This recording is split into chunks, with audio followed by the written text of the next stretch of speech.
25K, and those purples are 25K. If you see gray ones, those are 500 each. Blinds are $500, 1,000 with a 2,000 big blind ante. Shuttle raise, yeah? Bart Hansen alongside me in the booth.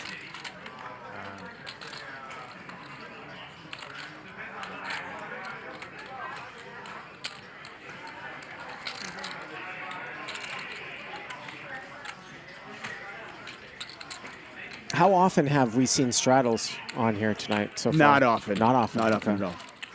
So we got a straddle pot here, though. Yeah, it's been a sporadic thing. So 3-bet from Rob. Brandon calls. 7-6-5. One club out there. Brandon with a pair of fours, so he does have a straight draw to go along with what is the best hand right now.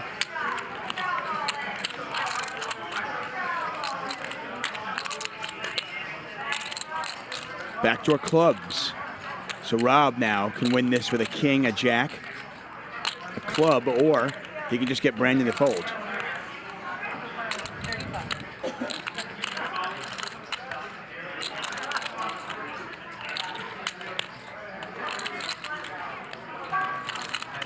Yeah, Brandon, I mean, he's open-ended here. I would be surprised if he doesn't continue. It just will be interesting if he calls and then we just see it break out what's going to happen at the end. Well, he is not just calling. He's decided to raise.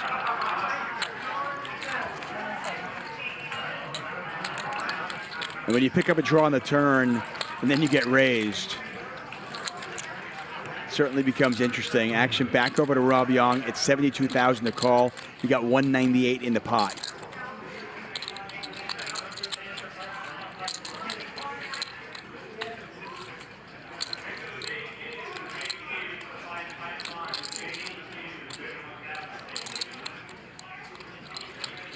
Well, if you Take think it in, please. Take the 35 in. if he thinks Brandon has a straight and not a set, he needs to make about 4-1. He's getting almost 3-1 in the pot, so he only really needs to make a little bit more. Of course, if Brandon has a set, some of his club outs might not be good. It's an interesting little spot because for Brandon, I mean, I think the reason why maybe he raised was he thought that Rob maybe might check back some one-pair hands that he might be able to get him off of now. Definitely, it's a play that I wasn't really expecting, but I can see the merit from for the check raise here from Brandon. I mean, he's semi-bluffing.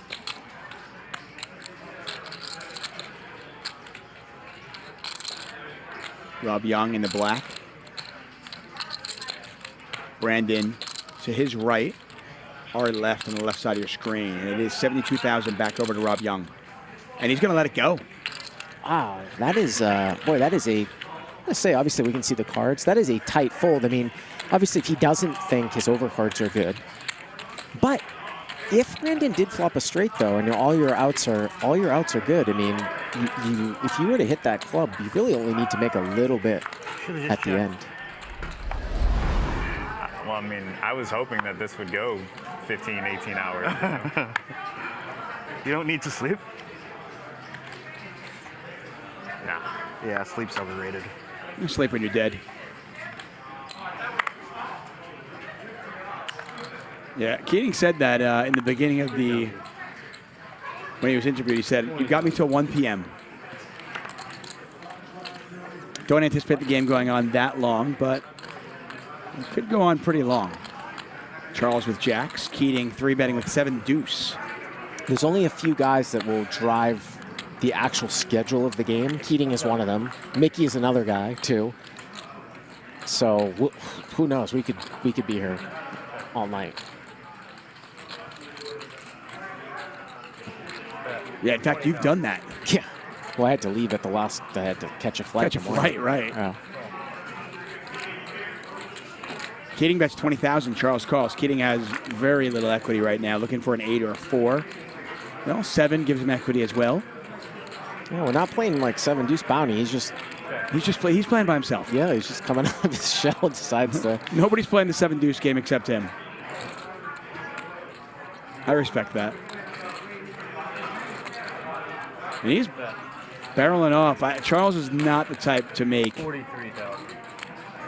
big laydowns, and he's going to very quickly make the call. $170,000 in the pot. Keating looking for another 7 or deuce, or can he somehow get Charles to fold?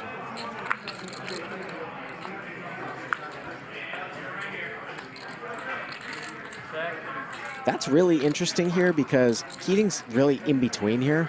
Like, it's probably unlikely that he could ever check back and win, so does he want to use this king as a barrel card? Obviously, if he knew that Charles just had jacks, then he probably would.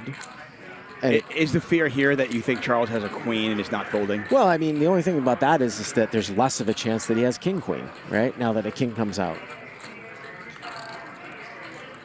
Check. Oh, just going to Check, give up. check, and jacks are good. Yeah.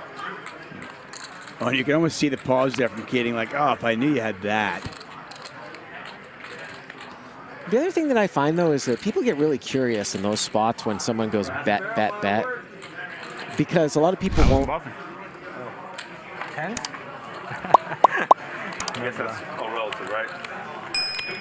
At some point I was bluffing, and then at some point I wasn't.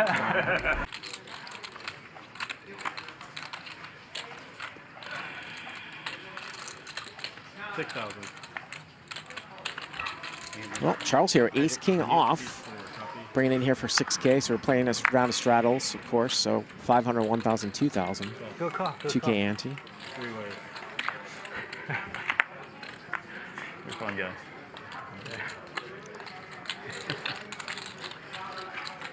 Check. Check. Check. I tap. Stanley here with a little interesting one. He's got a gut shot here, an overcard backdoor diamonds, picks up diamonds. Now Charles turns a king. And this one might be where Stanley might check raise turn here. He could still have a lot of hands that he was checking over the pre-flop raiser. Charles checked back the flop. Now he's betting the turn as a king, so I think check raising turn here would be a pretty solid play. Make it 40,000. And there it is. He's going to make it 40,000 here. And this is going to put Charles in a little spot, because Stanley's been defending wide out of that last blind. Although here he's in the middle blind, though. And you can see he's got about 31% equity here with a gut shot to a 7 and diamonds.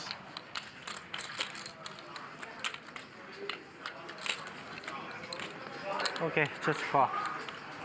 Just call, quote unquote. And we're at 101,000.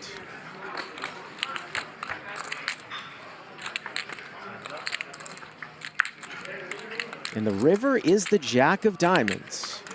So Stanley makes the backdoor diamond flush. And this is going to be interesting here for Charles when he gets bet at.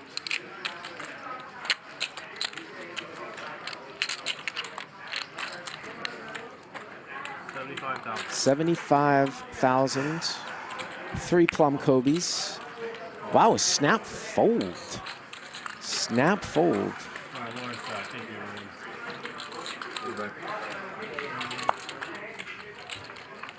Nice fold there by Charles. I'm losing since COVID. The only thing with Rob winning is still feel good, you know? I always want Rob to win. Yeah, we all do. Always How bad did I run? How bad did I run in Cyprus? terrible. It happens. And when you get it in with aces Against ace king, all in. Call. Raise it up here by Brandon. King 6 of hearts. And he's going to get multiple action here, multi-way action. Yeah, all in three, yeah. Well, that's unfortunate. check. Okay. How big was the pot? 9 deuce 4 get checked around. 950. Oh. I lost like a few pots like that, didn't I?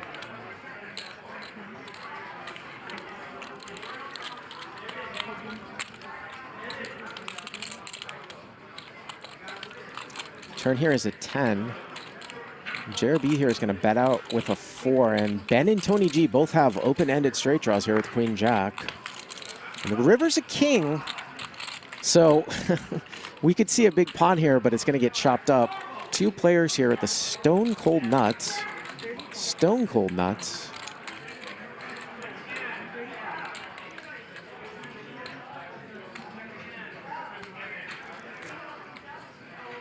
Ben here going to bet 35,000.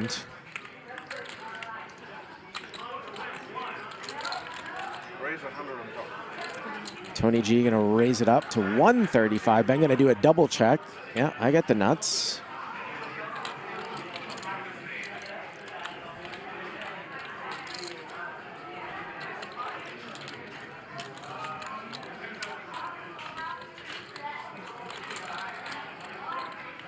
And Ben only has 495 left, so I mean, I suppose he could click it to like 200 on top. Yeah, two. He's gonna make it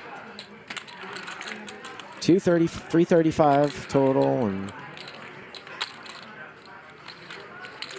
at this point, if you're either player, I think Tony G probably knows that's like an all-in call. Chop it up, chop it Yeah. up, chop it up, chop it up. What a drama. Yeah, chop it up, chop it up, chop it up. There you go. The biggest pot in Hustler. Yeah, we played a Right, they're probably $1 going crazy in the booth. They're probably going crazy. We're like, yeah, we both know what they have. Let's go. No, I only have like less than 600. Say the 1.3 million. That's right. By Probably technicality. the biggest pot ever. It was, but they don't happen that fast. He rocks, eh? Shout to Dankness. Stand up, Damien. Waiting on I think there's like multiple ones going on right now, commenting on the show. Jacks are going around here. This time it's Ben, blank check Ben here.